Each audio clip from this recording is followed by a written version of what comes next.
खबर शामिल करते हैं। एबटाबाद से हमारे ब्यूरो चीफ की रिपोर्ट के मुताबिक एबटाबाद में कायम गैर रजिस्टर मिनी अड्डों, गैर कानूनी कार्गो सेंटर और गैर कानूनी पार्किंग्स के खिलाफ TMA Abbottabad, secretary regional transport authority Abbottabad और ट्रैफिक पुलिस का एक्शन।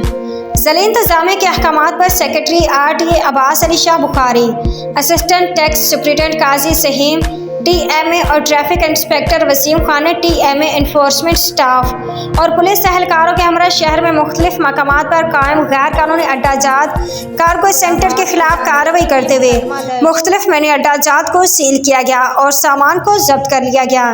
मालकान को सख्त हिदायत जारी करते हुए कहा कि वो अपने अड्डों की हालत को बेहतर करें, मुसाफिरों को बैठने के लिए साफ सुथरी इंतजारगाह, वॉशरूम और पीने के लिए साफ पानी मुहैया करें और अड्डा में सरकारी किरायानामा का बोर्ड लगाएं और गैर रजिस्टर्ड कार्गो सेंटर के मालिकान को हिदायत की कि वो अपने कार्गो सेंटर को जल्द से जल्द रजिस्टर